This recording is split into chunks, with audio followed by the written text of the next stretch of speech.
So when you push somebody, the thing people want to do is they want to feel the pressure build up. They want to feel the resistance. So if you don't let me move you, make yourself strong like bull, smart like tractor, okay, and I push you, the pressure builds up, and I'm pushing against the ground. So I push harder, I push harder, I push harder, I push harder, I push harder, I push harder, and he neutralizes it, reconnects it to the ground. I push harder, push harder, push harder, and eventually I move him. That's a long time and a lot of effort to get to that point. So what I want to do when I push him is not have, when the force hits like that, I'm going in the right direction, I'm pushing that way. But as the pressure builds up, the force starts to spread out. It's like if you push somebody with a straw or a piece of grass, the grass is going to bend, and pretty soon you're not pushing them with the end of the grass, you're pushing them with the flat of it. And the push is not going that way, it's spreading out in his body. So I have all these little vectors going in a bunch of different directions. And so as soon as I feel that pressure, it's the wrong kind of push. Instead, I just do that. Okay? So as you make yourself really solid, and I push, I feel the pressure build up, so I reduce the surface area and I just push with a little bit of pressure. Feel the difference? Yeah. Okay? But you didn't feel the pressure. No. Yeah. So the first time you felt the pressure and you could resist against it. But this time, what I do as I'm pushing is I just take away all of the parts of the push that are not moving him the direction I want. But if I increase the pressure spreads out over a wide surface area and it goes like that. And a lot of these are not going the direction I want them to push. So I take all of these vectors and I line them up, and then I have this much pressure going into a single point like that. Okay? And the neat thing about this is that neither one of us feels it, right? We don't feel the pressure build up. So as I push, make it strong like bull. There we go. So I push, that doesn't work, so I lighten up the pressure and I make it really easy. And now it's that.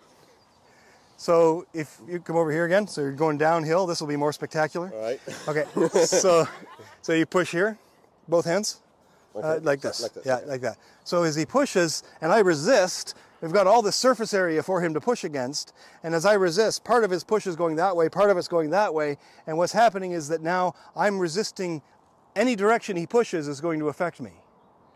But if I relax and I only engage one direction, so keep pushing me, push me off my center, right? As he pushes, there's only one direction that is going to affect me, and as long as I don't resist in that direction, as long as I don't let him find that. So this is what we call the needle in the cotton. As the needle gets sharper and sharper, as he pushes, come on, as he pushes, there we go, and the harder he pushes, the easier it is. So the needle gets sharper, the cotton gets softer. Some people say it's like water supporting a boat. So if he pushes the water, you know how the boat rests on the water, and if it's a well-built boat, it doesn't go down. But the slightest breeze will make it go sideways. So if you push down on the boat will slip out from underneath you.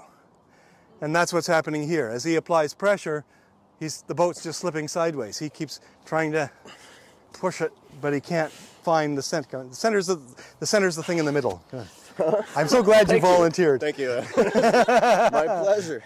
So this idea is just me relaxing. My shoulders are quite loose because I'm not using force to fight against him. And yet there is force. So one of the problems that people have when they're trying to understand internal martial arts is they get into this terminology that tried really hard 100 or 200 years ago to explain what's happening, but they didn't understand Newtonian mechanics, and they didn't understand angular momentum, they didn't understand, well, the wedges and common machines like that, but they didn't understand the actual principles involved, so they said, oh, I used my chi. Right? So you make yourself really strong, don't let me move you, and I go like this, and oh, I used my chi. See, I'm not using any effort, it's just, how is that possible? But the fact is that I am using force. It's just it's possible to have force and not feel it. It's possible to have force and not a lot of pressure build up. So when you push me, you push, okay, push. Okay, so I'm not using force. There is a line going into the ground under my foot, right? It's going. So when he pushes, he's pushing my back foot, and I'm just creating a shape that redirects it down there. And if as I reduce the surface area, I can just do this, like that, because I'm not pushing against him. Now, do the same thing, and I'll do the instinctive natural thing. Push, So he's in a better position. There's no way I can reduce this. So when I push you and you resist, okay, that's it. Connect it to the ground. There you go. That's it. So you're pushing me back, but you're pushing with a lot of surface area. There. Okay. So that's a lot of work for you. So if you can reduce the amount of surface area so that you're only resisting in the direction that matters and not resisting all those other places, then the power of your resistance goes from a whole bunch of vectors going all over the place to one really big long vector going in the right place. And because it's so simple, because it's only one vector, it's very easy for you to adapt and adjust and change direction when you find it, because he's making adjustment. So as he resists, Okay. you want to take a breath? No, it's fine. Okay. Let's go. So as he resists, and I change the direction, I find my way through it, and then he adapts. But because I'm only pointing one arrow, it's very easy for me to change the direction of that arrow. I don't have to work with a whole bunch of really complicated vectors. So understanding the relationship between, say, yin and yang, that you're taking a really complex mechanical machine and you're simplifying it and you're turning it just into, it's this or that. It's up or down. Is I going that way or that way? Okay. So what I'm not doing is using effort. He's working hard, kind of. Trying. But I'm just, now I'm just showing off. You guys want to do this too, don't you? Okay,